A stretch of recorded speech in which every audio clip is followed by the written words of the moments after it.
What is up, everybody? We are live here, man. This is the Furious Nation YouTube channel right here on YouTube.com, man. We are live and well, man. This is the year-end review for WWE for the year 2020, man. I am so great to be here with you guys, and I'm not alone. I'm not alone at all, because I have not one, but two people, two great people who I consider friends and close friends and brothers right here. And they're two of the members of the Shove It Squad group, and one of them is a master genius over his YouTube channel, the DJ Storms channel. He is the Storms Meister. So yes, without further ado, my two guests right here on the channel for the year-end review. First off, we got DJ Storms and Adam. How are we doing, bros? We're doing fantastic there, buddy. Absolutely fucking fantastic. I'm doing excellent, man. We got 1 full year has now surpassed for the WWE calendar, and we are here to dissect everything from the good, the bad, the bowling shoe ugly, and we got 15 categories to dissect here on the Furious Nation. This is the first ever Furious Nation WWE Year-End Awards. I greatly appreciate it. Adam, you already know we are closer than brothers. Nick Fury, he was on the Rundown for Survivor Series, and I greatly appreciate you giving me the opportunity to come here to dissect WWE Year in Review, and we are talking about all types of awards, from best pay-per-view, worst pay-per-view, breakout star, best cinematic match, male performer, female performer. It's going to be a good one, so thank you again, my friend. Yeah. You're very welcome, my bros. It's going to be a great one, and guys, you're not going to want to miss this. But first, I want to start off this video with something of a little, well, Heartbreaking. very heartbreaking. Yes, very, very heartbreaking. We lost a great man, a great family man, a great soul, a great wrestler yesterday, and Mr. Brodie Lee, a.k.a. Luke Harper in WWE, real name John Huber. He unfortunately, sadly passed away yesterday at the age of 41. And right now, I'd like to give a little 10-bell salute with the passing of John Huber.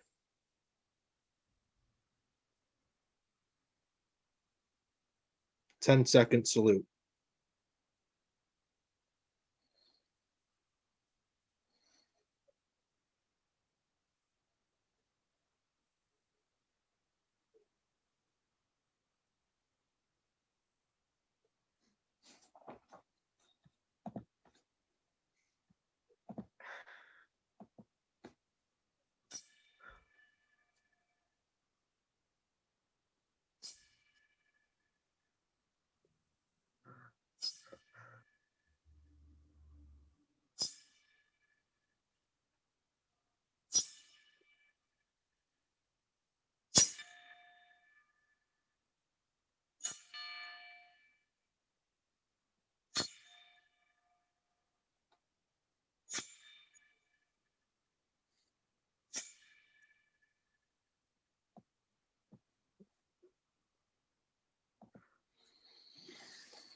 Mr. Brodie Lee, a great family man. Not only that, a good wrestler. For a man his size, very agile. He was in WWE known as Luke Harper, a part of the Wyatt family with Eric Rowan and Bray Wyatt of the Wyatt family. Oh, but Braun Strowman too, man.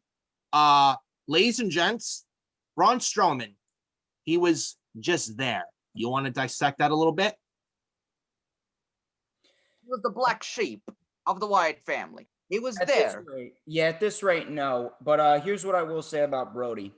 John Huber, let me tell you something. When I watched John Huber from the time that I first saw him, when he came up with Bray and Eric Rowan, if there's one thing that I noticed, you can really sense the passion that he had for professional wrestling in literally everything that he did. you saw that no matter what match he was competing in, even if it was a match that meant nothing in the end, even if it was a match against Christopher Daniels and a main event match in the main event of Dynamite that really just meant nothing, but a win for him to add on to his record, a match that didn't mean anything in the long run, he gave 138% in every single match that he fought. He worked his ass off to make sure that everything that he did was memorable. Heaven gained a passionate, hardworking angel in Jonathan Huber. And my thoughts and prayers, my condolences go out to his family and his friends. Rest in peace, Jonathan Huber. Yeah. Well, he was absolutely excellent to watch. Like, when he was with the Wyatt family, you could see how great he was from when he was in the ring and how he presented himself. And he was in every match, making everyone around him look good. And he was an amazing human being. And he was great for a guy his size. Man. Yeah. And he made you believe. He was absolutely fantastic, man. It's And hard to it was unexpected. It was unexpected. The news that we heard on Saturday, it was unexpected. And we did not even knew what the hell happened to him before all of this. Everyone was fucking heartbroken when everyone found this out last night on Boxing Day, and it's like everyone was saying, you know, this has to be a troll, right? No, this can't be happening. This can't be happening at all. Then we find out the news, and AEW confirmed it, and by that, it's just like something that was in here just ripped right out, and it really fucking sucks, man. He went.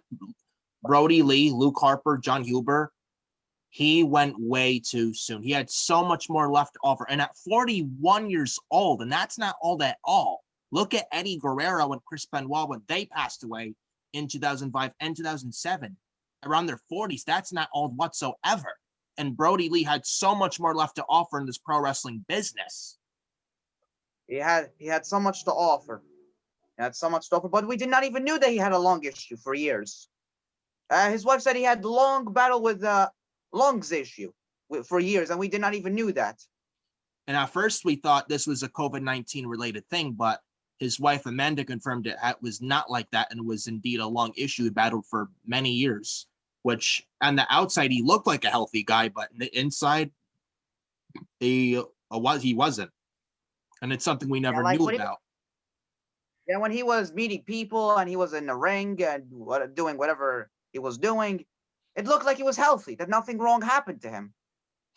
But just like they might put a smile on your face, you might meet them, you might be happy with them, but you never know the pain they're going through in life. If there's one thing that this really taught us, it's the fact that life, it's way too short, and no one knows when it could be taken away from you. So my advice out there to people who are listening, and I reached out to a couple of people, I actually sent out some public tweets as well. I reached out to some people saying that I wanted to let you guys know that I love you and I care about you and I greatly treasure each and every single one of you. So Nick and Adam, I really do treasure both of you. And I greatly appreciate you two that you have stuck by me for so long and you have been around to witness my ride as DJ Storms. And this ain't DJ Storms talking to you. This is Dominic talking to you. That I really do appreciate everything that you guys have done for me. And I hope to create a lot more memories with you two in the new year. Yeah. And you definitely will. It's only going to get better. And Dominic, thank you. And this means a lot. And I'm sure Adam would say the same thing. And we love you. Yeah. I love you two guys. I mean, if there's one thing, we have to stand by each other. I mean, this is not me raging and moaning like a lunatic you all expect. This is the real me, the real life person myself. Exactly. If there's one thing we should learn, we should stand by together and support each other. Absolutely. Well, I'd say that we would be stalling if we would not get into the winners of the first ever Furious Nation year-end awards. So, Mr. Fury. Yes. Before that, we could discuss that at the end if we want to. We could discuss that at the end. What? We could discuss something briefly here before we go to the year-end awards. Oh, what would that be? For the Well, WWE. Go ahead. Well, ladies and gents. We're not going to discuss it for a long time. It's going to be just briefly.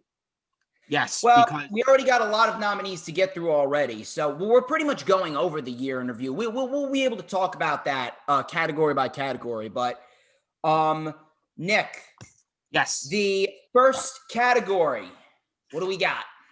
So, the Fury Station YouTube channel, the year-end review video, we have 15 categories to go over. The very first category, Male Wrestler of the Year. And the nominees are the Scottish Warrior and the current WWE Champion, Drew McIntyre. We got the Tribal Chief, the head of the table, and the Universal Champion, Roman Reigns. We got Adam Cole, baby, and Keith Lee. And I must do this right now. And it's like you can't have a year-end review video without doing a little bit of this, because the winner of Male of the Year goes to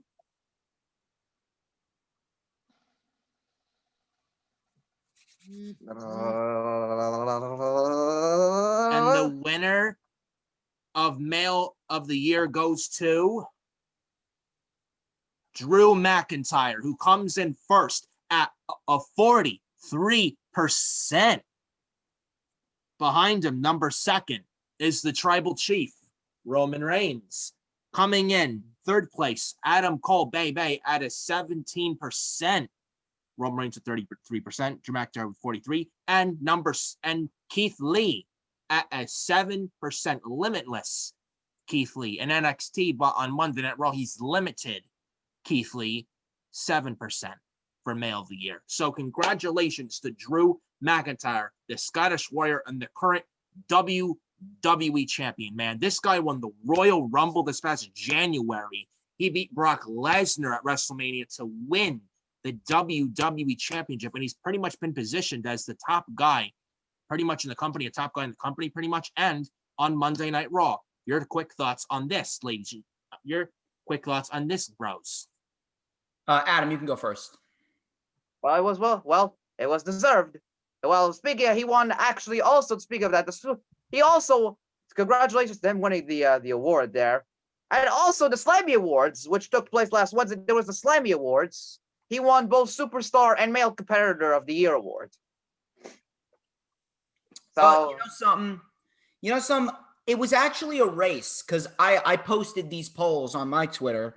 For those of you wondering where we're getting this information from, it was a race, and I expected it to be a race between Drew McIntyre and Roman Reigns, considering Roman Reigns, he has had undoubtedly the biggest 180, probably the best transformation before our eyes into the Tribal Chief.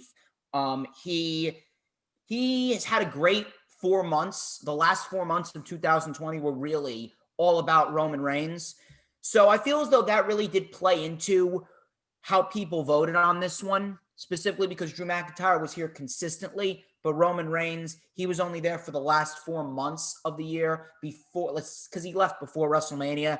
Adam Cole and Keith Lee, I expected them to be where they are, because Adam Cole, he's been consistent all year. He's been consistently good all year. He became the longest reigning NXT champion, had a great match with Ciampa, great match with Keith Lee. Keith Lee, I expected to be in last, considering how the last 4 months of his 2020, it's like a tale of two cities with Keith Lee.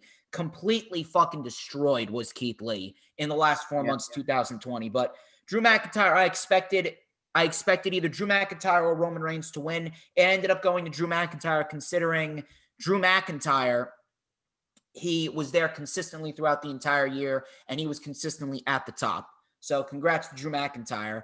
Do you want to move on to the next category? And Adam, would you like to do this category, or do you want me to take this category? Yeah, you could take it.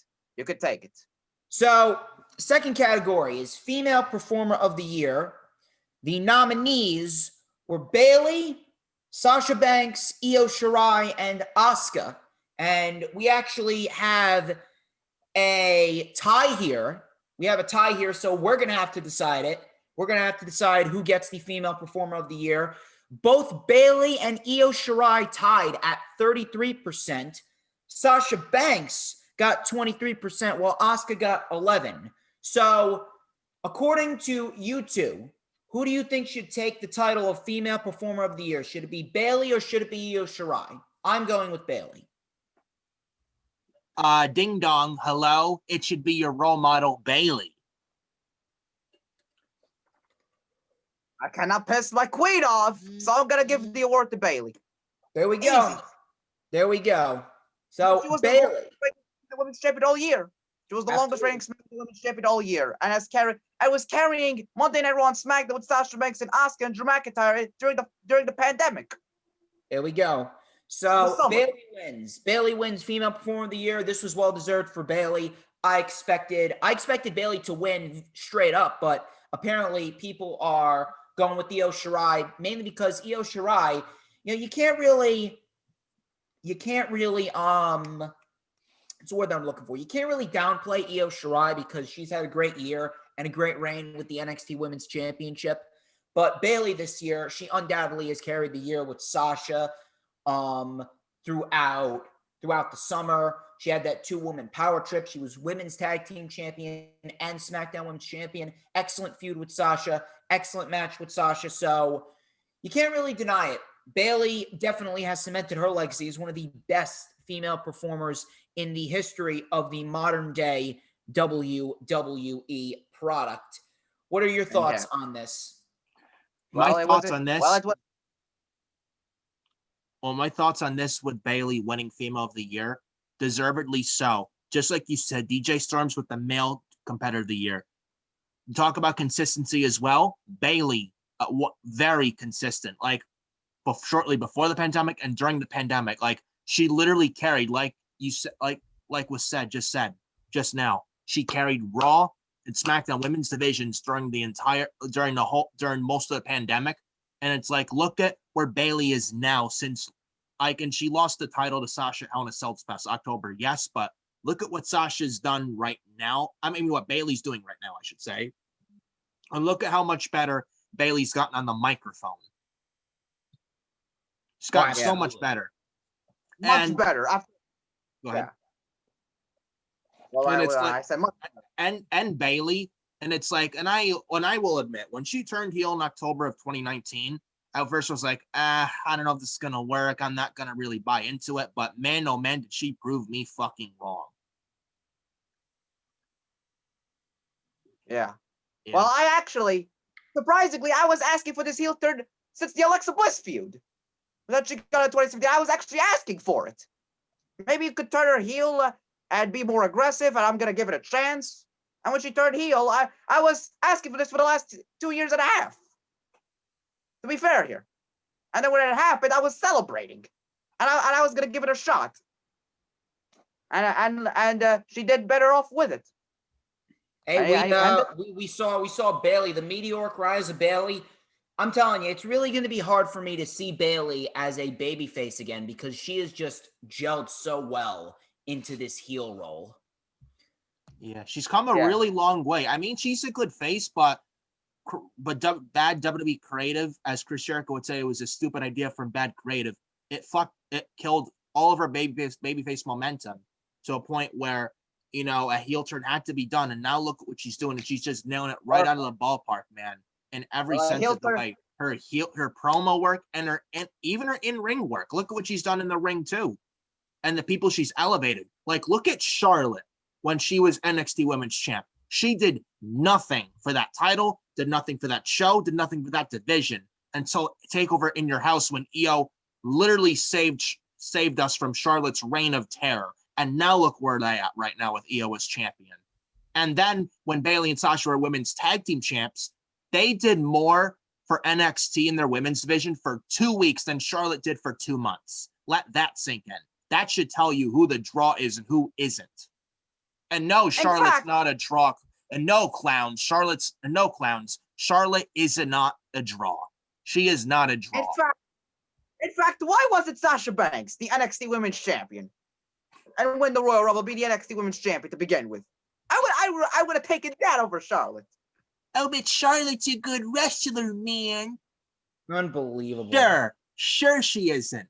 Every time when she was NXT Women's Champ on NXT, ratings went down, down, down, and down. Even Triple H and NXT Creative, they even wanted Rhea to beat Charlotte at WrestleMania 36. There you go. And then, but who didn't want it? Vince McMahon. You know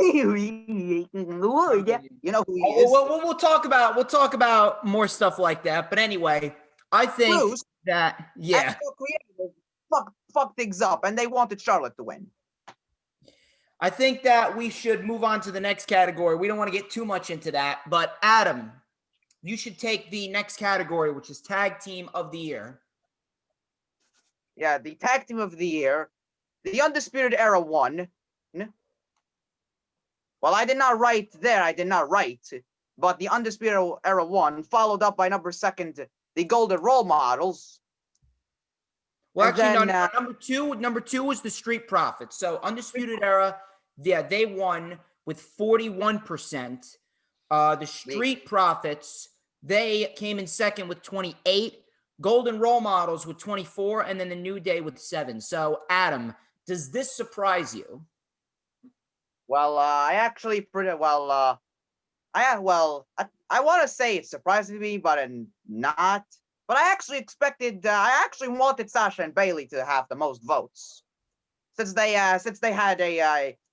carried the women's division on Raw and SmackDown in the pandemic with the women's tag team championships and the Raw and SmackDown women's championships, and they elevated the women's tag team titles before they were taken off of them. But hey, it is what it is with the Undisputed Era winning. It's weird, but to a certain extent, I probably understand it because the Undisputed Era, they've been consistent. The Street Profits, they've been champions for almost a year now with the Raw tag team titles and the SmackDown tag team titles. So I'm glad that they've gotten long title reigns. I'm happy about that. But I feel as though it was based on consistency, and the Undisputed Era has been consistent. Meanwhile, the Street Profits have really fallen flat, and no one really cares about the Street Profits too much, regardless of whether they're champions or not. Golden Role Models, I feel as though people are looking at their feud more so than their actual tag team. And then the New Day are the New Day. I mean, they're always going to be the New Day. They're just stale and boring. They're good wrestlers. They're just stale and boring. What are your thoughts, Nick? My thoughts. Well, like you said about the New Day, I'm not the biggest New Day fan. They're just cringe with flipping pancakes and stuff. Kofi, when he was WWE champ for 6 months, flipping pancakes with the pancake stuffed in his pants behind his belt. We can all talk about that all day long, but the New Day can be cringe. I'm not the biggest New Day fan, but when they get in the ring, it's like a completely different New Day. It really is. So as cringe as they are, they can really wrestle their asses off, like you said, DJ Storms. For the Street Profits, I would have to agree. Yes, they've been tag team champs for many, many months. The Raw tag team champions and the SmackDown tag team champs when they got drafted to SmackDown this year in October with the draft. But I would agree with you, DJ Storms. They have fallen flat and have not been really important too much.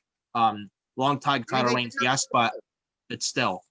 And as far as the Golden Role Models, I mean, they carried the women's divisions for Raw and SmackDown behind their backs, but then again, it was their feud that people were looking forward to, so I would have to agree with both of you guys there. For Undisputed Era, I'd say it's deserving because, again, consistency. They have been consistent. Even after they dropped the North American NXT Tag Team and NXT titles, they've still been consistent, even as baby faces. Yes, the feud with Pat McAfee overstayed its welcome, but you can't deny the fact that Undisputed Era was consistent. That's the key. Consistency is key. And all 4 members were consistent. Maybe more so Adam Cole, but still all 4 guys were consistent. Not one was left out of the consistency, if you know what I'm saying. Oh, no, absolutely. All right, Adam, you got something? Well, I gotta say, so I mean, the Undisputed Era, I mean, they have always been fantastic. They'll always be fantastic. The Street Profits, as much as I love them, I mean, they're having a long title run with the Raw and the SmackDown tag team titles, but to be honest here, they did absolutely nothing with the Raw tag team titles. When you have Montez Ford getting poisoned, and I use the term loosely, when he gets poisoned, when you have him poisoned on Monday Night Raw, you got a big problem, which we will talk. And when we finish the categories, there we're going to discuss WWE briefly from what they did in January till December. And we're going to mention that again. But when you have him poisoned, you know you got a big problem. And when you have no division for Monday Night Raw for the Street Profits, you know you got a big problem. Don't even remind me.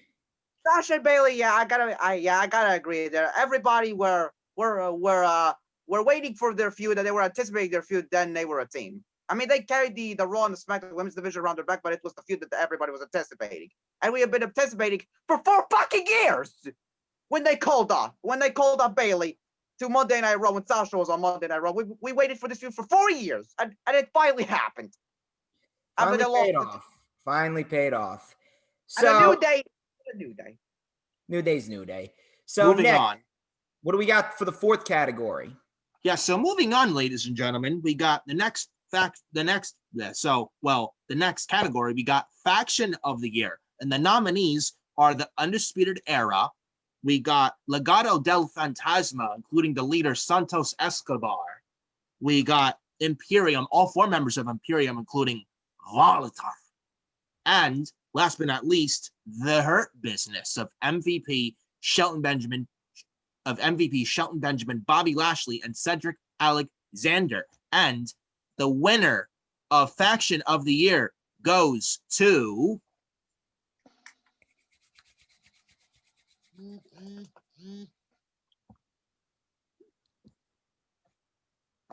the Undisputed Era, baby, coming in at 48%.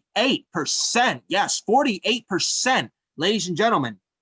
And second, the Hurt Business. And third place, we got Legado del Fantasma. And 4th place, we got Imperium. Quick thoughts on this. I say deservedly so for Undisputed Era. Yes, gotta do it. Gotta do it. They gotta make them proud. Boom. It's undisputed, motherfuckers. For life, bye-bye. So, in all seriousness, Undisputed Era Faction of the Year, deservedly so. Again, consistency. Even Kyle O'Reilly on his own singles-wise has really come a long way. Adam Cole, he's, yes, he should be fighting for the NXT title, but, it's not, I don't know. Maybe not too bad. He could be fighting for NXT title, but, he held the NXT title for almost a year, so, yeah. For a year, yeah. Hurt Business, MVP. No one expected him to come back in 2020 at the Royal Rumble. No one expected that.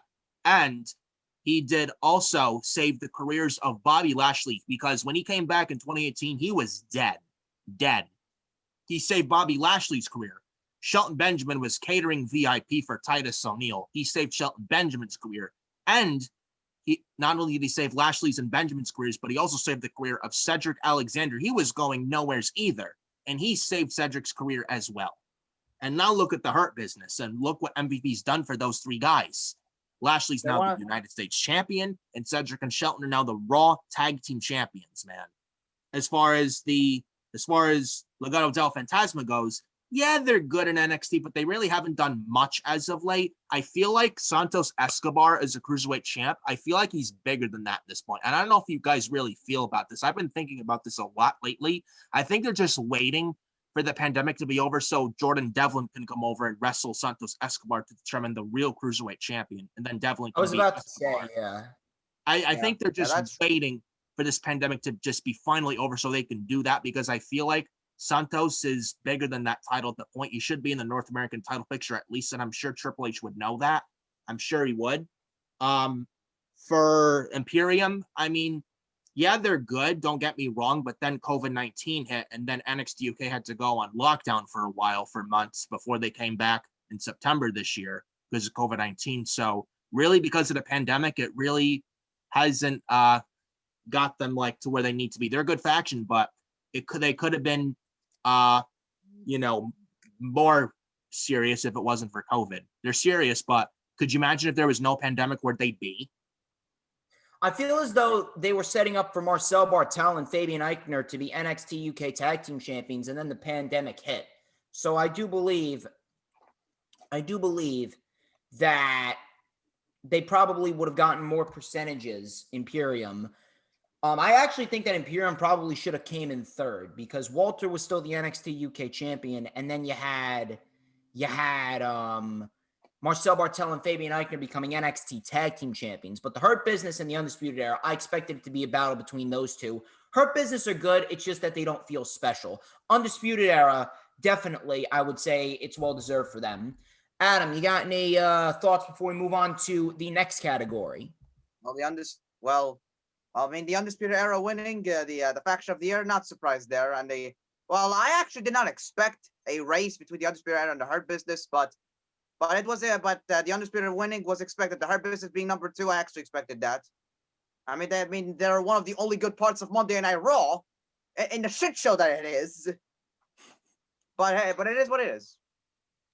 Unreal. It's unreal how bad Monday Night Raw really is. But hey, at least we got the Hurt Business. So much so that Raw has to do Legends Night and next week and Desperation. Don't even remind me of that, man. Don't even. So, Match of the Year. Match of the Year is the 5th category. The nominees are Sasha and Bayley inside Hell in a Cell, Drew McIntyre and Roman Reigns from Survivor Series, Dominik Dijakovic versus Keith Lee for the North American title at NXT TakeOver Portland, and Tommaso Ciampa versus Adam Cole for the NXT title at NXT TakeOver Portland. And the winner, coming in at 38%, is Sasha Banks versus Bayley inside Hell in a Cell for the SmackDown Live Women's Championship. Coming in at number 2, we actually have a tie between Roman and Drew and Dijakovic and Lee. They both got 22%, and then Cole and Tommaso Ciampa got 18%. This was actually a surprise for me. I expected it to be Ciampa and Cole. That's my personal match of the year for WWE, but I guess it really does go to show you how impactful and how great the Sasha and Bayley feud really was. Roman and Drew, I feel as though that would have been a little bit better if it wasn't built up in 1 week. I feel as though Roman and Drew needed a little bit more story going into it. Dijakovic and Lee, that I was shocked came in last. Not last. That came in second with Roman and Drew. I legitimately thought Dijakovic and Lee was going to take it because people love that match. But this came as a shock to me. But I guess it just goes to show you how great the Sasha and Bayley feud really was. Congratulations to Sasha Banks and Bayley winning our year-end award for Match of the Year. What are your thoughts on it, Adam? I was actually surprised. Well, I would refer to that. I was not actually surprised at the same time because they've been teasing this feud since Sasha returned. I mean, how many times they've been teasing this feud when Bayley got called up to Monday Night Raw? Whether it was Sasha turning heel on Bayley, or whether it was Bayley turning heel, or were they going to be heels at the same time? But then when Sasha came back, they teased the feud when Sasha came back. Well, like, what was Bayley gonna do when Sasha became a heel? Was Bayley gonna side against Sasha? Was she gonna finally turn heel? And then when Bayley hit Becky Lynch with the steel chair, she became a heel. Well, not officially a heel until she cut her hair, and debuted a new theme music. And that's when they started teasing that Bayley was gonna turn or Sasha was gonna turn. And they built the storyline for a year, and it's been built for years, and it was all worth it. So, and it deserved the match of the year for us. Damn right, man. Damn right. Absolutely. For match of the year, yes, definitely deservedly so. Sasha and Bayley. Look at the story they told. Just like you said, Adam, when Sasha came back this past late February, they've been teasing it even before that when Bayley got called up in 2016, and then. Sasha and Bayley, this should have been done because look at TakeOver Brooklyn 1, match of the year of 2015, hands down, Sasha and Bayley in Brooklyn for the NXT Women's title. Then it's like, because of that, we want to see it on the main roster. They should have done it in 2017 at WrestleMania 33. Then they should have done it in 2018 at WrestleMania 34, etc., etc. And then they should have done it at Mania this year, but probably for the better of it because you need fans for that, whether it's virtual or real fans. But the story they tell, and this goes to show you how great Sasha and Bayley are at what they do. Like, those two, because they're real life best friends make for a great story, and the talent that they both possess. Bayley's doing really good as a heel right now, is Bayley. Sasha, I mean, what can I say? She's one of the best females they have on that entire roster, you know? And I'd say deservedly so. Yeah, they should have done it at Mania next. I think they should have stayed, honestly, for Mania next year. They could still do it if Bayley wins the Rumble next month.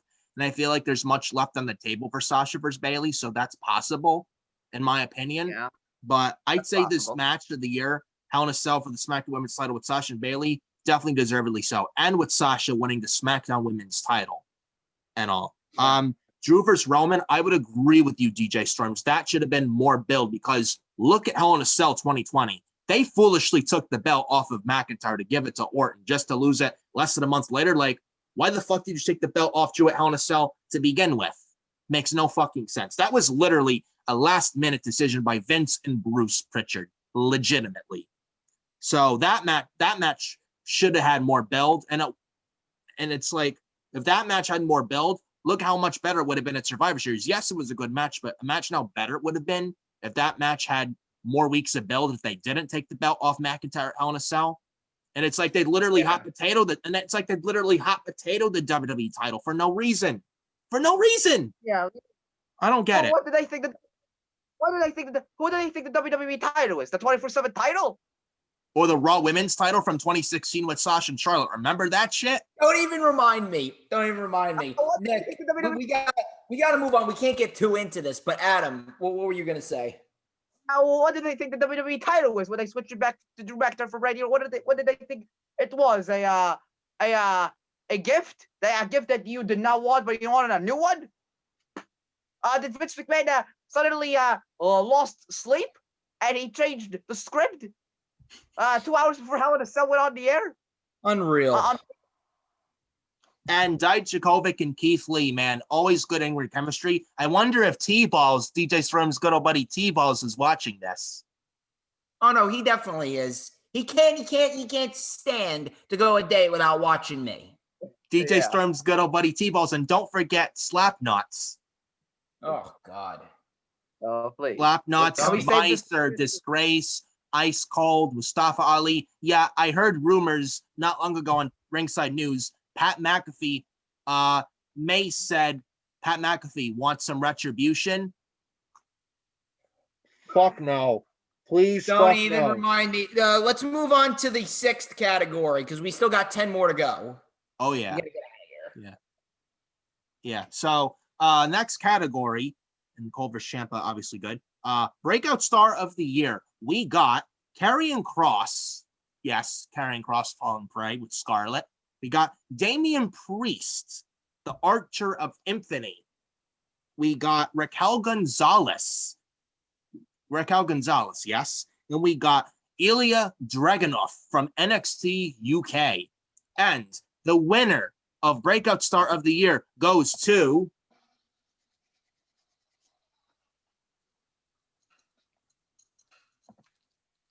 Karrion Kross at 52%. Yes, congratulations, Karrion Kross. Fallen prey. The end is near. The end is here. Karrion Kross with 52%. Congratulations to Karrion Kross. Coming in at 2nd place, Damian Priest at 24%. 3rd place, Raquel Gonzalez at 14%.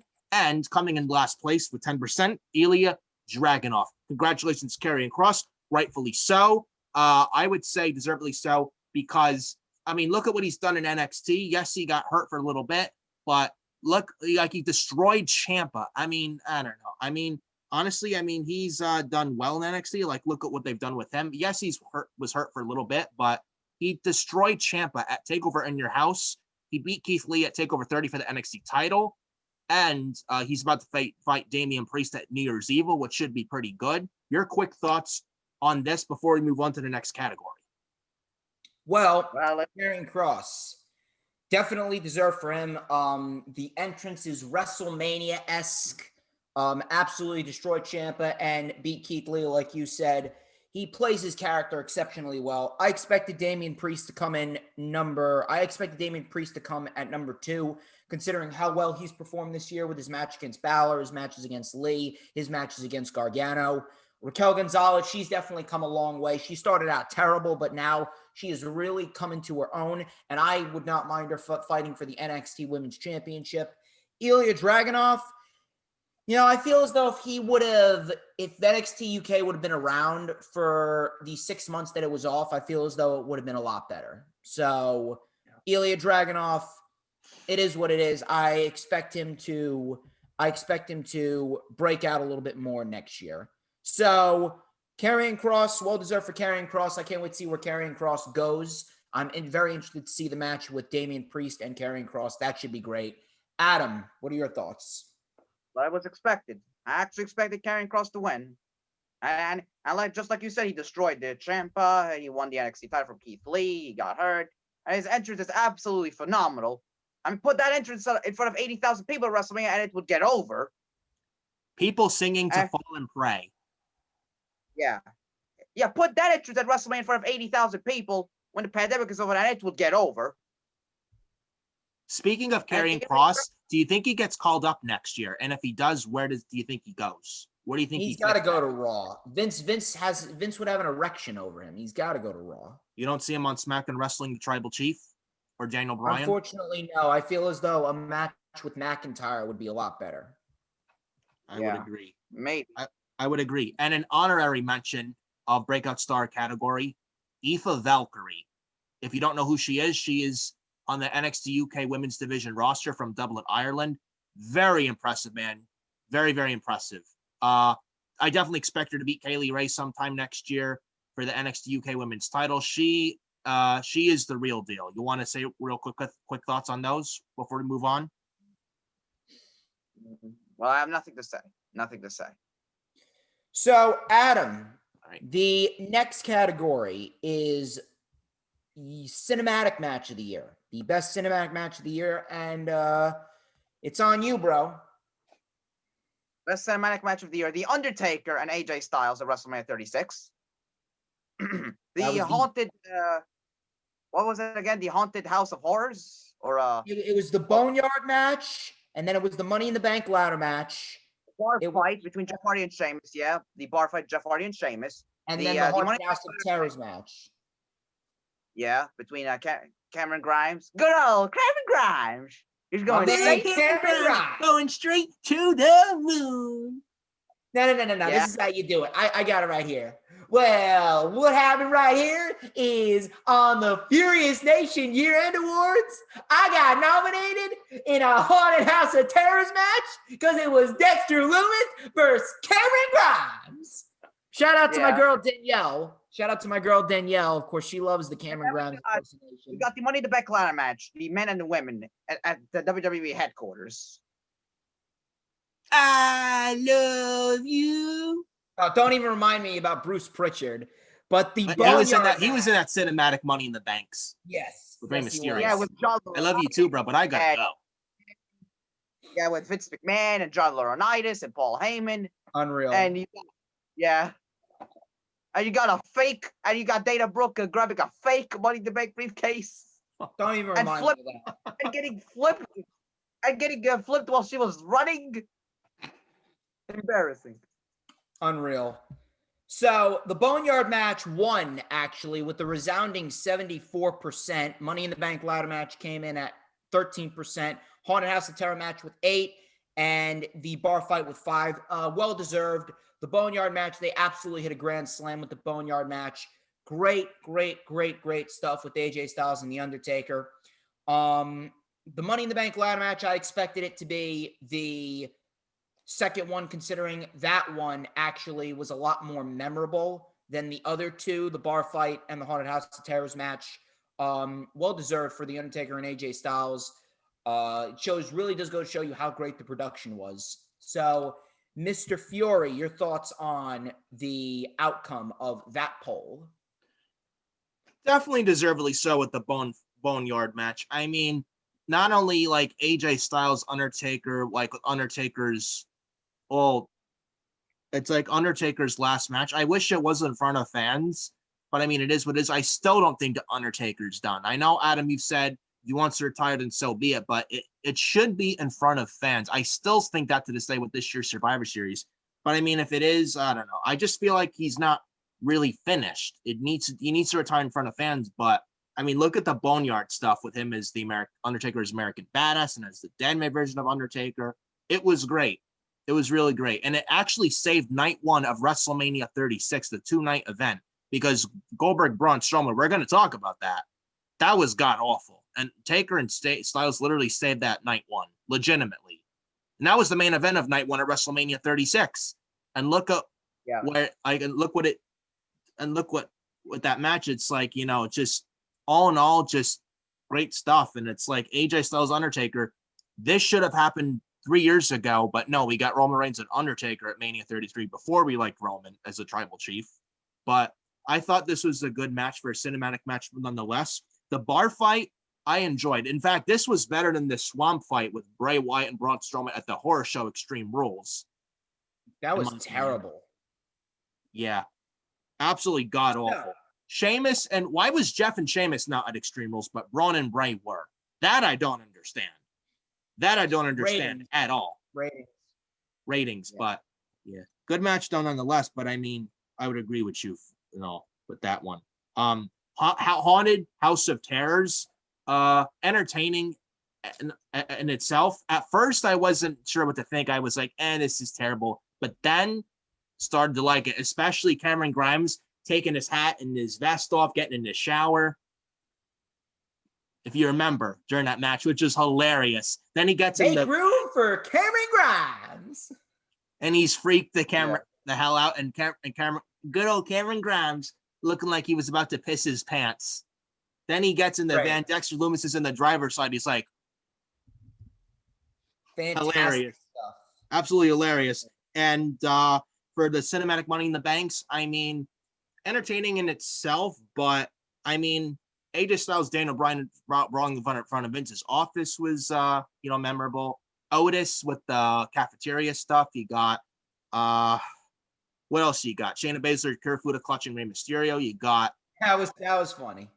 Yeah, I didn't expect that. But poor Rey Mysterio, man, getting choked out by the Queen of Spades. But Asuka winning the Money in the Bank and Otis winning the Money in the Bank didn't do really much for either one, because Asuka the next night, the next night on Raw when Becky Lynch announced pregnancy, it really showed me Asuka didn't really win the briefcase. She just won the Raw Women's title because Becky Lynch was going to be a mother. Otis didn't do shit with the briefcase. They gave it to the fucking Miz. And then look what they did with the Miz at TLC.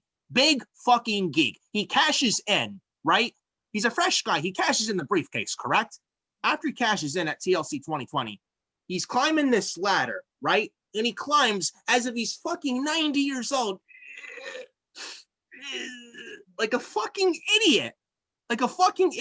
And if this is what you were gonna do with the Miz, it should have stayed on Otis. At least he won matches, but again, he didn't do shit with the briefcase, just like the Miz. I feel like the Money in the Bank was completely wasted this year. Well, it absolutely was. It absolutely was. Well, you know what? Just let that sink in. This is what they broke up Heavy Machinery for the Miz being Mr. Money in the Bank, only to fail. This is what they broke up Heavy Machinery for. Just let that sink in for a second.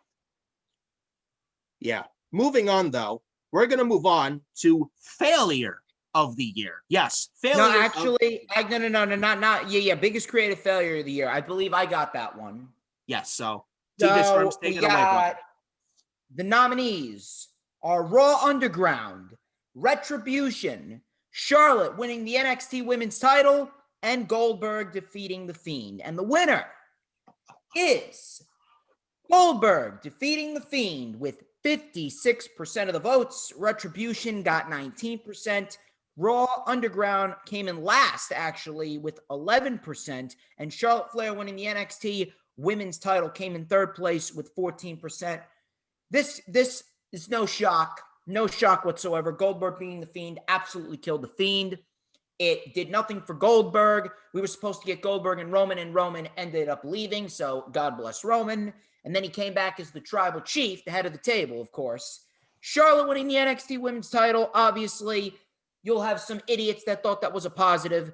At least Charlotte was a good wrestler, so at least we can say that about her. But she did nothing with the NXT Women's title. She killed NXT. Retribution, obviously, I expected that to come in second.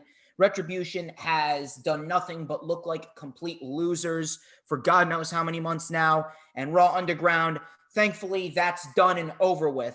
And we don't have to worry about that for forever now. It's dud. It's dead. It's over. So Goldberg being the Fiend, definitely well-deserved for the biggest creative failure of the year. Adam, what do you got to say? Honorable mention for biggest creative failure of the year, and I have to mention it. Honorable mention for biggest creative failure of the year. Braun Strowman as the Universal Champion. And guys, we have groundbreaking information. We got to say it. Guys, there's an upcoming exam. This is going to be a big bonus question on this exam. So get your notepads out, get your pencils and pens out. We're telling you the test that's coming up at the beginning of the new year of 2021. This is going to be a big bonus question. And believe us, guys, we promise you guys, this is such groundbreaking information. So groundbreaking, you're going to be absolutely fucking floored, man. Listen to this. Braun Strowman. Get this. He runs fast. I know.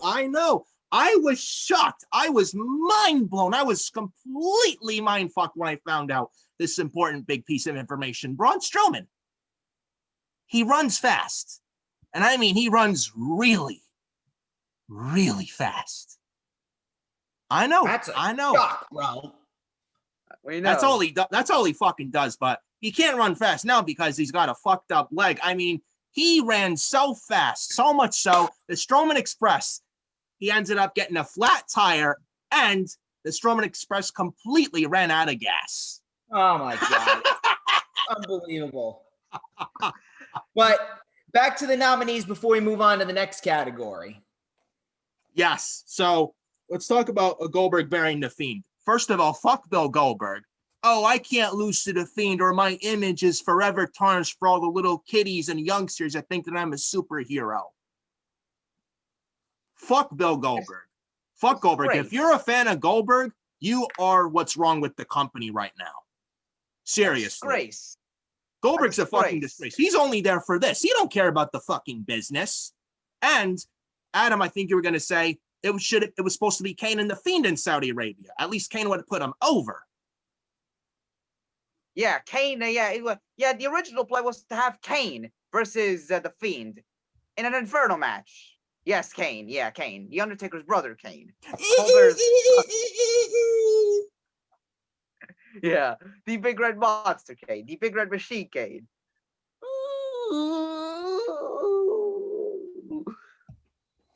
Hellfire and Brimstone. Yeah, Kane. Yeah, The fire. It was supposed to be. Go ahead. Yeah, with the Hellfire and Brimstone, with the fire coming off the steel post. Yeah, Kane. Yeah. It was supposed to be Kane and the Fiend and Saudi Arabia. And hell, Kane would have put him over. Yeah, it would have been terrible with going into Saudi Arabia and Super Showdown this year, but at least Kane would have put him over. And at least Kane loves the business and has given his entire life to it, like Hulk Hogan and The Undertaker. What the fuck has Bill Goldberg done? He only cares about this and this only, and that's the money. He don't give a shit about this business. He don't care. All he cares about was going home with his kid, working on his Mustang. That's all he cares about. He don't love pro wrestling. He don't love pro wrestling at all.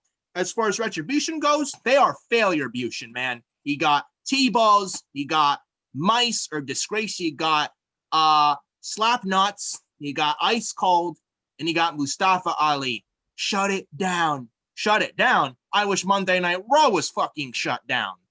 Seriously. Raw Amen to that. Amen to that. Go ahead. No, I said amen to that. Yeah, yeah, definitely, absolutely, rightfully so, and deservedly so. Raw Underground, Raw failure ground. Oh, give it a chance, man. It gets nobody fucking over. No, it gets no one over. How do you sit there and defend that? And it's a knockoff of UFC. It didn't work back then. It didn't work again now. And they got rid of it without saying anything. But Vince and Bruce want us to forget that, right? Sure. Yeah, continue to insult the fans' intelligence. It's not gonna work. Sorry, Vince. Sorry, Bruce. As far as Charlotte goes, she killed Rhea Ripley's momentum when Rhea was supposed to go over. And NXT Creative and Triple H even wanted Rhea to retain. Charlotte was never supposed to win. Who wanted Charlotte to win? Vince McMahon. Simple as that. Rhea was supposed to it was supposed to be Rhea, Bianca, and Charlotte in a triple threat at Mania, with Bianca being pinned by Rhea or Rhea pinning Charlotte clean. Who didn't want that? Vince and Charlotte, with Charlotte Flair fucking politics. The Charlotte agenda is so fucking nauseating. The woman may be athletic, but my God, political standpoint, she refuses to put people over and make people look good. She's not in it for the division. She's only in it for herself. If it's not about Charlotte and Charlotte only, Charlotte genuinely does not give a shit. She doesn't. And yet you'll have like geeks like the Wrestle Geeks. Speaking of the Wrestle Geeks, Adam and I watched the Wrestle Geeks TLC 2020 review not long ago. They said during the review, the Raw Women's Division, they need star power. And they said Charlotte back, she should be the main focus of the Raw Women's Division. Why no one fucking cares about them? My Fucking God. losers they are. Jesus Christ. Retards. You serious? Charlotte, the main focus of the Raw Women's Division. Yeah, she should be the main focus of the Raw Women's Division, all right. So much so that the Raw ratings would go down even lower. They have a one. I hope they do. I hope that they make Charlotte the main focus just so the ratings go down. You want your Raw ratings to go down even further? By all means, that's what you do. By all fucking means.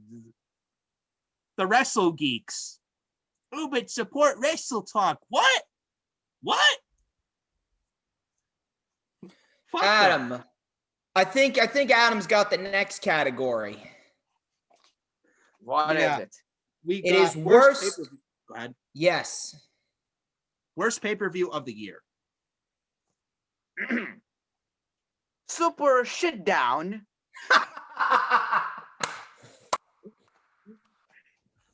Because Well that's said. what it was. Just watch the main event, and that's all you need to know why of that pay-per-view this year back in Saudi Arabia, back in February. Oh, look at Goldberg. Spear on the Fiend. Another spear on the Fiend. Can he do mandible it? claw. Goldberg trying to block it. Oh Yeah. my God. And then he wins via vertical suplex. Via vertical suplex. Almost paralyzing the Fiend, by the way. Oh my God. That was so terrible. So Super Showdown won with the resounding. Yeah, WrestleMania was on there. Extreme Rules and Elimination Chamber. Yeah. So WrestleMania and Extreme Rules actually tied with 11%. With the second place. Yeah, that was second place. And then Elimination Chamber got third place, only with 2%. Super Showdown won with a resounding 76%. I don't even need to explain anything.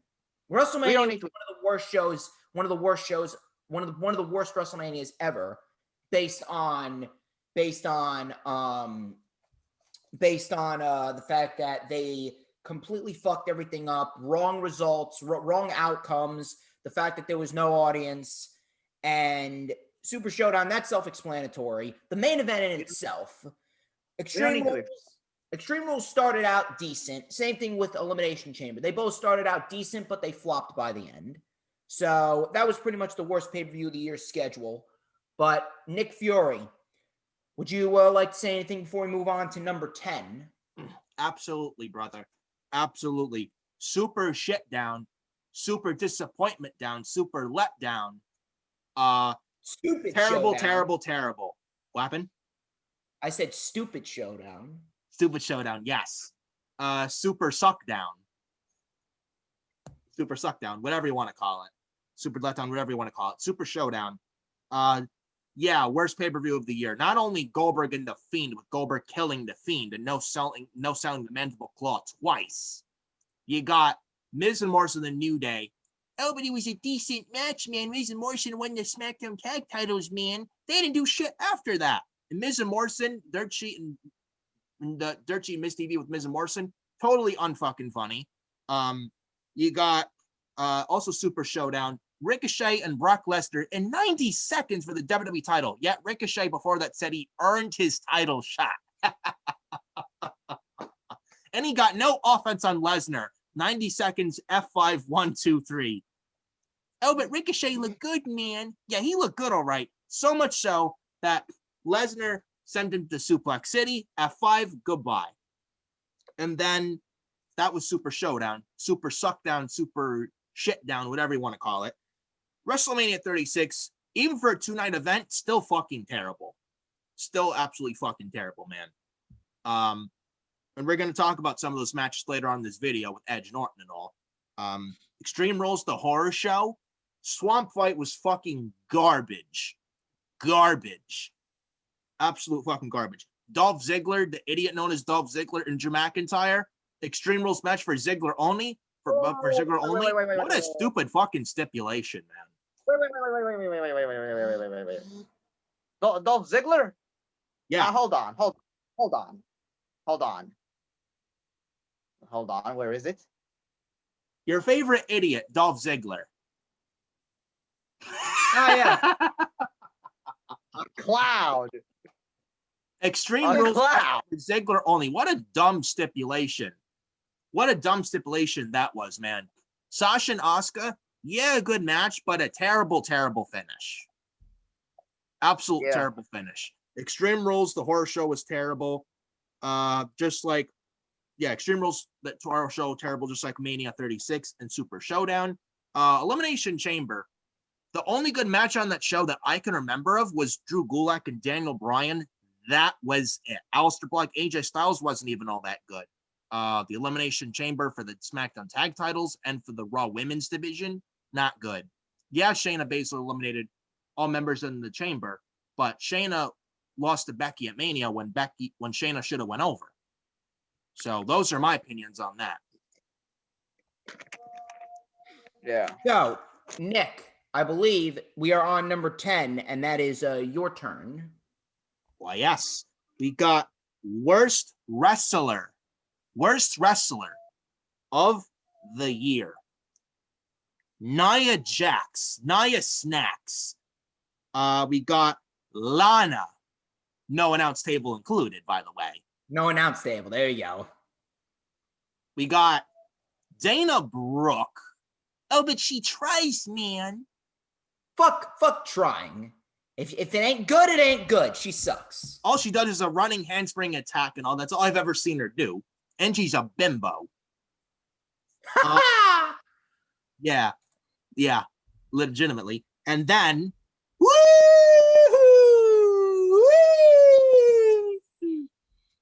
do you know he runs fast? I'm not sure if you guys realize he runs fast. And I mean, that's all he does, man. That's all he fucking does. Along with his shitty ass dropkick and power slam, man. That's it. Oh, but he does a good power slam, man. So who won, brother? Who won?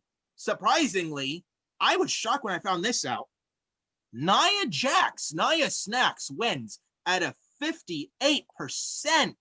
I mean, she injures everyone, so that don't surprise me. The Hazard, unsafe worker at that. Lana comes in at 21. No going through announce table this time, Miss Lana. We got 14% Braun Strowman. And then 7% Dana Brooke. I thought Braun Strowman would come in this because he was Universal Champ for 4 months. Terrible. 5 months. So, 5 months, yeah, whatever you want to call it. 4 or 5 months, either way, fucking terrible. So much so that one of the ratings for SmackDown when he was Universal Champ, one of the SmackDown ratings, he pulled in a 1.77 million viewer rating. God awful. And now look where it is now with Roman as Universal Champ compared to Braun's reign. Just compare the two. Legitimately. And then Lana, she's better as a mouthpiece and manager than a wrestler. And she was going through announce tables for 9 weeks? Yet people will say, geeks will say, oh, but this has nothing to do with AEW and Miro, man. Sure, it's not the AEW. Sure. Oh, but they're not afraid of AEW, man. Motherfucker, yes, they are. Yes, they are. Braun Strowman, a failure. Nia Jax, a hazard. Dana Brooke. 5 years she's been with this company. I've seen zero improvement. Zero. So much so, the first SmackDown of this year, she almost killed Sasha. Almost forced her to retire off a botched Swanton bomb. Remember that? That was fucking terrible. Shocking. Not for the right reasons. I really got nothing else to say. I mean, you took the words right out of my mouth, bro. Nothing Oh, to but say. it was not a bad swanton, man. Where is it not a bad swanton? Go watch Jeff Hardy. That is how you do a swanton bomb. Unreal. So from there, we're going to move on to best pay-per-view of the year. And I'll take this one. The nominees are Royal Rumble, Survivor Series, NXT TakeOver Portland, and NXT TakeOver War Games. And the winner is, surprisingly, the Royal Rumble, coming in at 36%. Both NXT TakeOvers tied at 28% for second place, and then Survivor Series only got 8%. So this was actually a surprise to me. I actually thought that TakeOver Portland was going to get it. TakeOver Portland was one of the best takeovers that I think I've ever seen. But the Royal Rumble, I guess the WWE fan base, considering that a lot of them are idiots, they may be just basing that off of Edge's return and the fact that we got a great strap match with Daniel Bryan and the Fiend Bray Wyatt. So it is what it is. I was a little shocked by it, but the Royal Rumble overall was a very good pay-per-view, undoubtedly the best main roster pay-per-view of 2020. I don't think anyone is going to deny that. And I do believe that the Rumble next year should be good if done correctly, if booked correctly, if formatted correctly. TakeOver Portland and TakeOver War Games, both excellent shows. If you're asking me, I would have given one of those takeovers the win. And as far as Survivor Series goes, fairly good show, but not better than takeovers or the Royal Rumble. So, Adam, what are your thoughts on this? Well, I was actually surprised that the Royal Rumble actually got the win. But but hey, at least it's actually everybody's favorite match, just like me. It's my favorite match of the year for the main roster, because we don't know who's gonna show up at the Rumble match, what's gonna happen, what storylines will be elevated during that match. It is what it is. Yeah. Speaking of the Royal Rumble, hopefully the Rumble next month actually has fans and not these virtual geek fans. I'm praying they have fans next year for the Rumble, especially for Mania next year, because that show especially needs actual live fans. Yeah. In our personal opinion. Yeah. For the Royal Moving Rumble, best pay-per-view of the year, I would say, the Royal Rumble. I mean, look at what we got. Reigns and Corbin, the feud was terrible. At least I had a good false count anywhere. Bayley and Lacey Evans, god-awful. Not a good match at all. Asuka and Becky, it was Good. decent, but not better than the 2019 Rumble match with those two for the SmackDown Women's title. We got the Women's Rumble, good match, but the wrong outcome. We got the strap match with the Fiend and Daniel Bryan, which was fantastic. Fantastic, and the Fiend's only good match is the Fiend. Then the Men's Rumble, you got MVP returning, you got Edge returning, and we're going to talk about that shortly. And then obviously McIntyre winning by less, eliminating Reigns, which was great. Portland, that I'd say was, Portland and War Games in this category. I'd say which one, hey guys, what was the better takeover during this year, Portland or War Games? I'd say Portland because one, it had fans. Because look at War Games, it didn't feel the same because Portland actually had a full capacity of fans. The energy was just there. Look at where NXT is right now. It's not the same. It's not bad like Raw levels, but it's not the fucking same. It really isn't. NXT's not been the same this year since March/February, in my opinion on that. So that's that. My opinion on that. Survivor Series. You had Drew McIntyre, Roman Reigns, obviously. You had Sasha Banks and Asuka. You had the women's Survivor Series match outside of the finish, etc., etc. So I'd say the Royal Rumble event deservedly so to win this category, in my opinion on that. All right.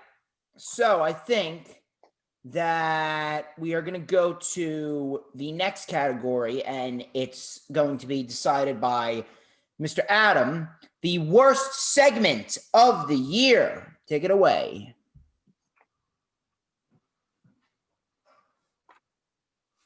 the karaoke segment, Miss TV with Mandy Rose's fucking wig, blonde hair. Seriously, every single 24/7 title segment, waste of TV time.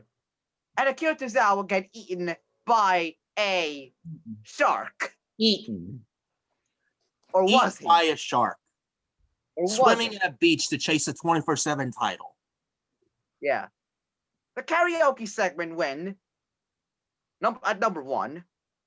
Every 24/7 title segment was at number 2. Number 3 was the Miss TV segment with Mandy Rose's wig, blonde hair, the wig. And then at number 4 was Akira Tozawa getting eaten by a shark. So who won? The karaoke segment won, of course. Of Worst segment of course. the.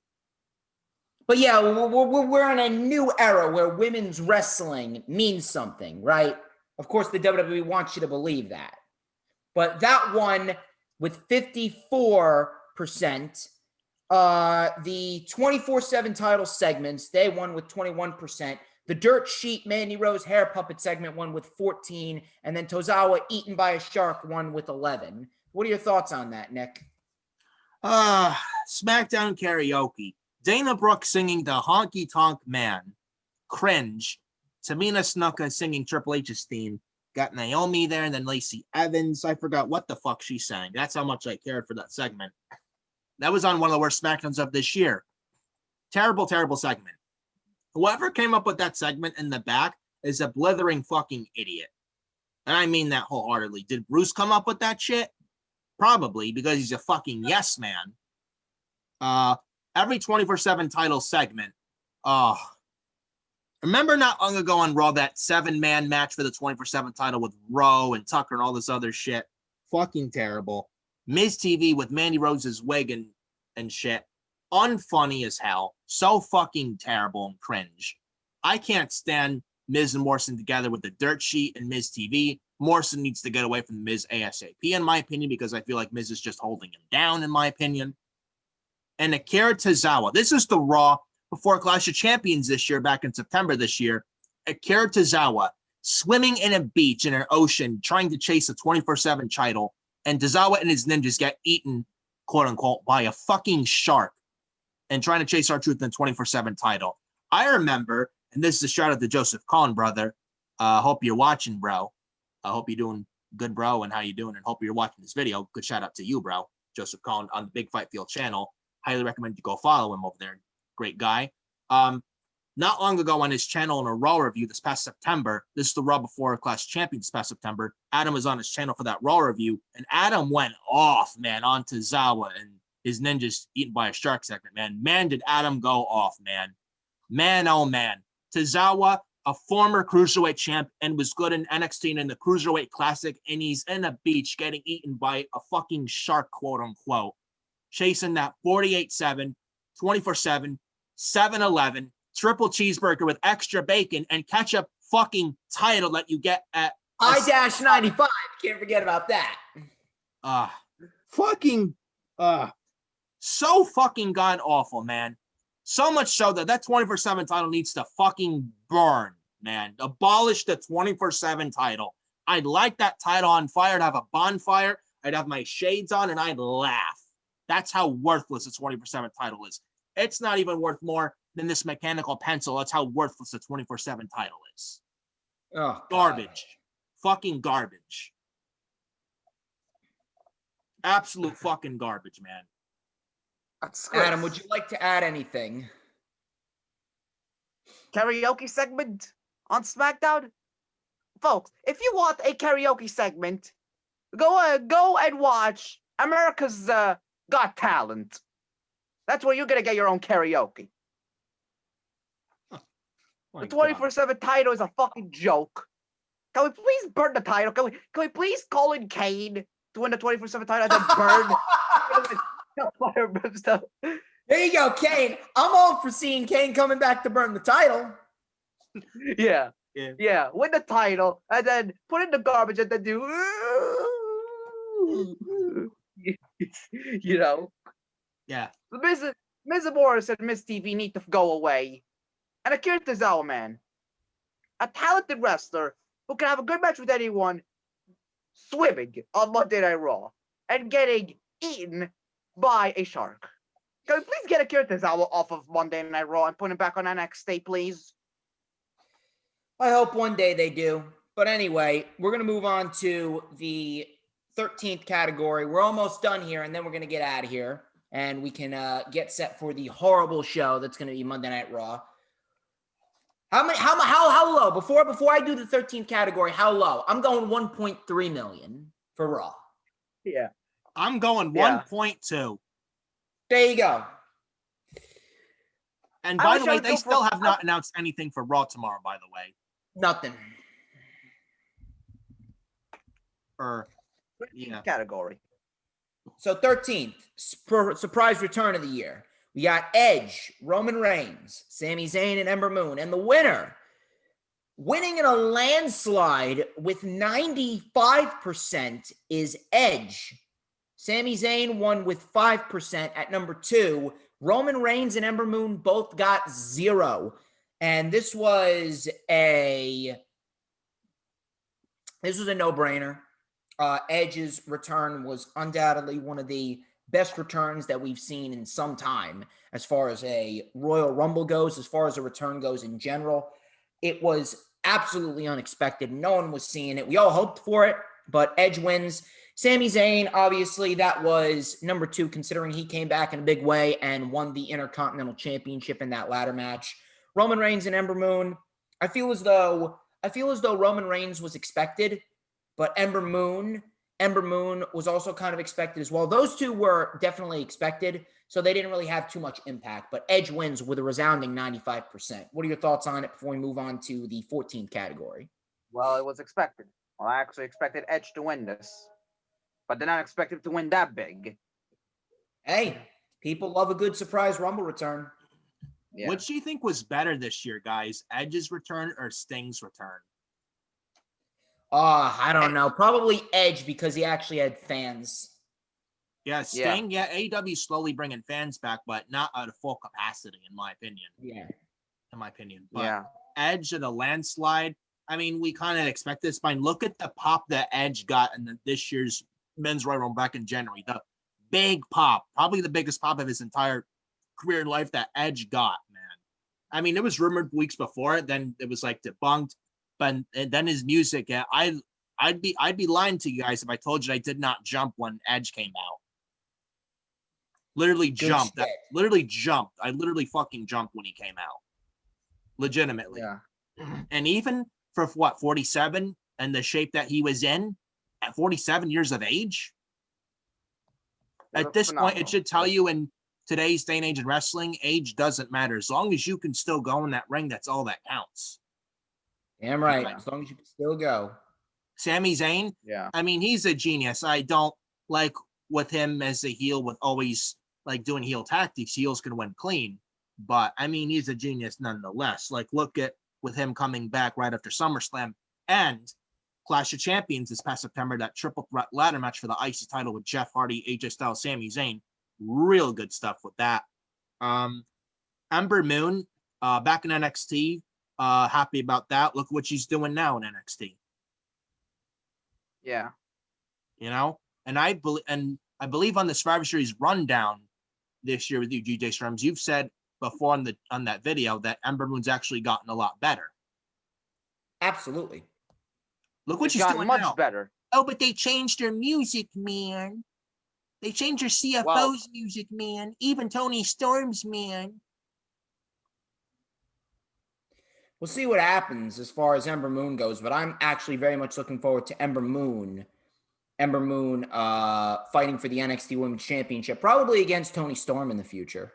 Yeah, I expect Tony Storm to take the title off Io sometime next year, to be honest with you. Right. I don't think Raquel's beating Io. I'd be shocked if she does. I don't think she is. Yeah, I think Rhea will probably get called up to the main roster at the Rumble next month, but Tony Storm, I could see her feuding with Ember Moon for a little bit before Tony moves on to Io. Then Tony takes the title off Io, and et cetera, et cetera. Io would probably get called up afterwards, probably. Roman Reigns, I mean, He came back. I would agree, was kind of expected, and he took time off because of COVID. God bless him, and keep putting his health first. And SummerSlam 2020 and SummerSlam 2020, when he came back, you know that hashtag you never saw it coming.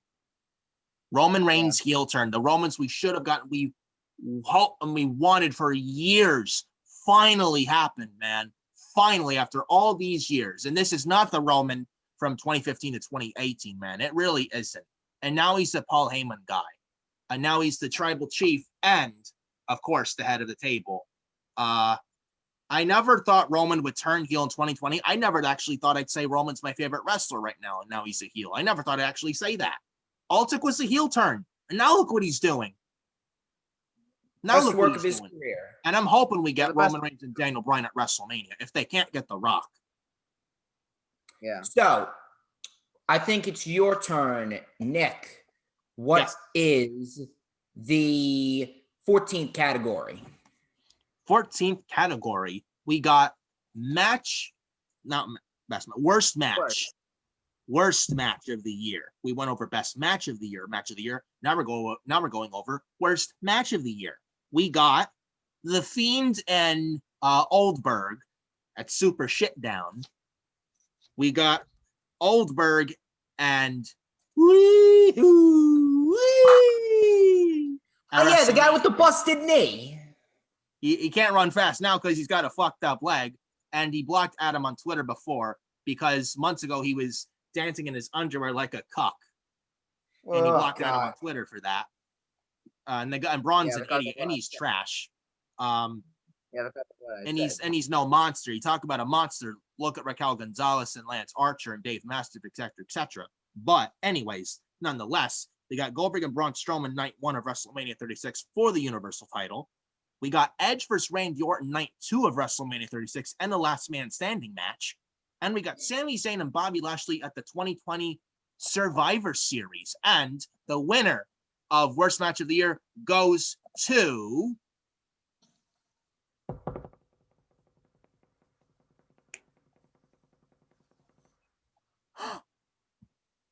The Fiend and Goldberg at Super Shitdown, coming in first place at 56%. And in second with 28, Goldberg and Braun Strowman. Because he runs fast. I'm not sure if you realize that. Oh, Edge well, versus Randy. Yes. I mean, that's all he does. He can't wrestle for shit. Can't even have a good match with Shinsuke Nakamura, Cesaro, and Sami Zayn at the Chamber this past March. And he lost clean in that match, by the way. Yeah, some monster among men he got there. Edge versus Orton. Terrible. Oh, but Edge's return match, how dare you say it was terrible, man? It was terrible. Don't at us. And then Sami Zayn, Bobby Lashley, man. I love Sami Zayn, but again, like I said just moments ago, I like heel Sami Zayn, but sometimes heels can win clean. You don't have to use heel tactics all the time. And I know you, DJ Storms, have said a lot about that vocally lately. Speaking of you, DJ Storms, what are your quick thoughts on all of this with worst match of the year? Well deserved. Fiend and Goldberg was absolutely fucking terrible with probably the worst outcome you could possibly go with. It really does say something that Goldberg is on this twice and he's numbers 1 and 2. Edge and Orton, the wrestling in itself wasn't bad, but man, was it basic. Zayn and Lashley, half of the fucking match was Zayn running away. So don't even try and justify Zayn and Lashley, but this was well deserved. There's really nothing more to say. We're gonna spend a little bit more time talking about Feud of the Year, and then we're gonna get out of here. Since we got Monday Night Raw, and we got to cover Monday Night Raw. We got to shit on Monday Night Raw. But Fiend and Goldberg, absolutely well-deserved. It was an absolutely terrible match to cap off a terrible Saudi Arabia event. Adam, what are your thoughts on this before we move on? You took the words out of my mouth. Took the words out of my mouth there. Randy Orton and Edge at Mania 36. Randy Orton, the good old-fashioned chin lock, head lock. This is badass, guys. This is badass. Yeah. Boring. Fucking boring. Fucking boring. And last but not least, we got Feud of the Year. Yes, Feud of the Year. We got Roman Reigns and Jey Uso in their feud. We got Sasha and Bayley in their feud. Edge versus Randy Orton. And we got Adam Cole versus Pat McAfee. And the winner of Feud of the Year goes to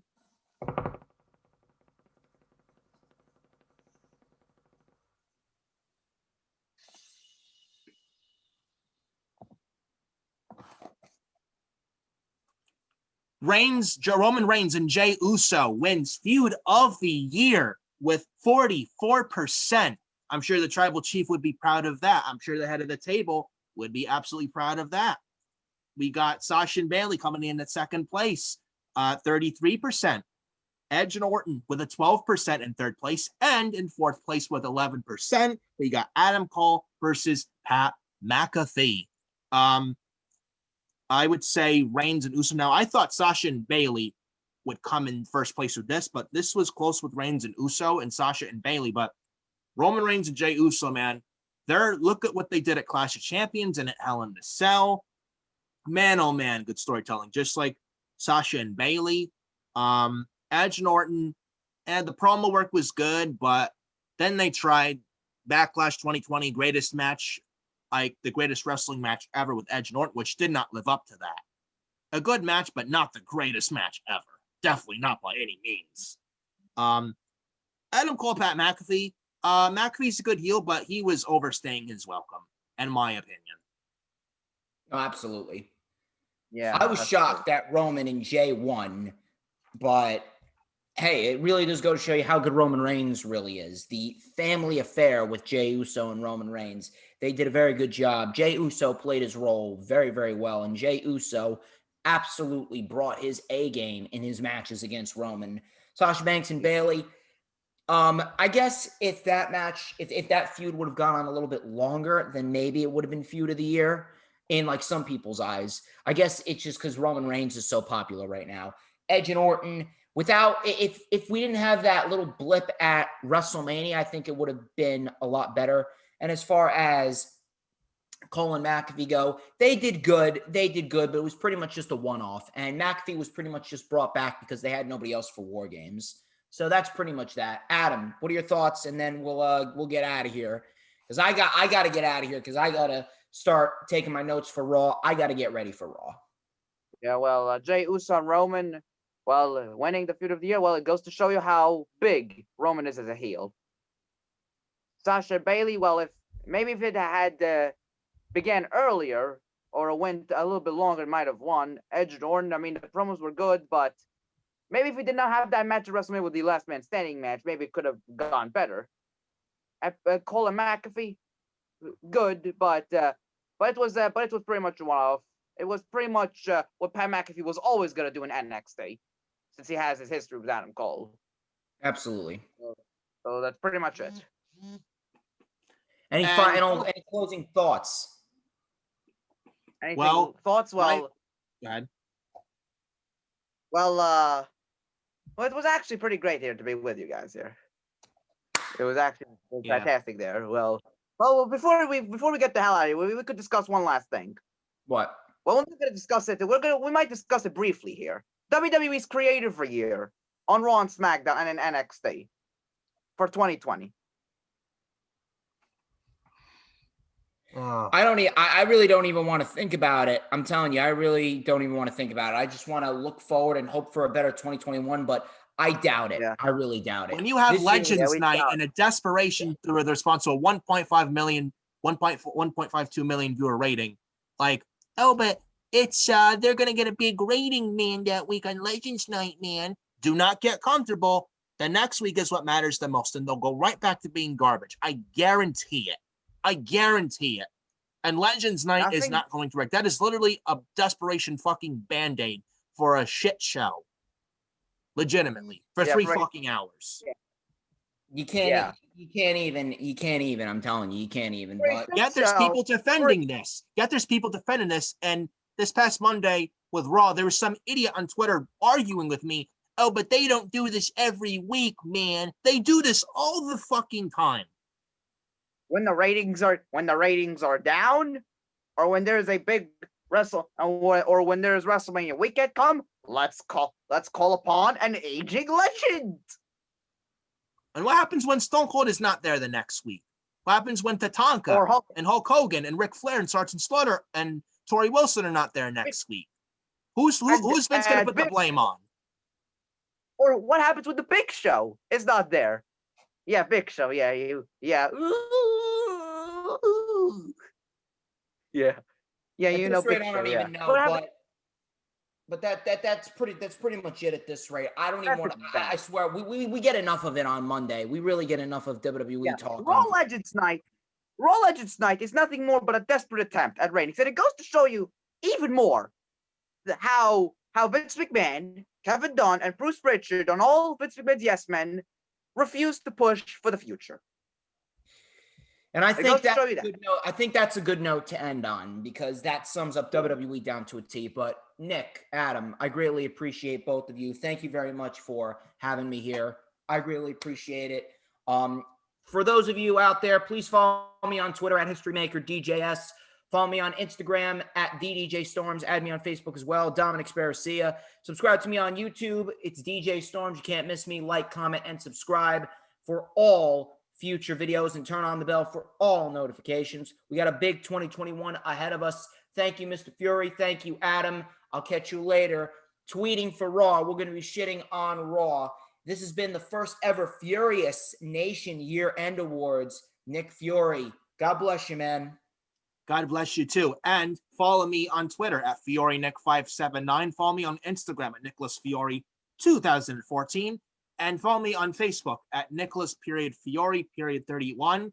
And obviously this channel, Furious Nation YouTube channel, Furious Nation.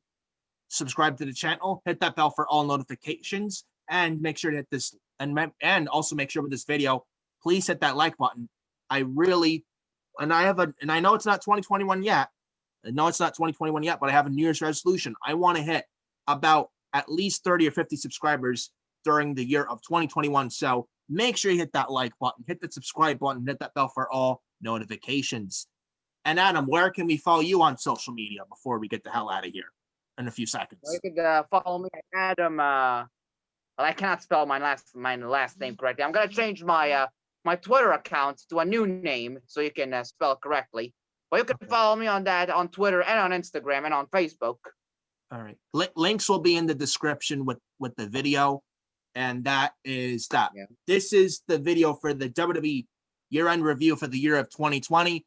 I'm Nick Fiore, Furious Nation YouTube channel. DJ Storms, creator of the DJ Storms Stormsmeister YouTube channel. We got Adam as well.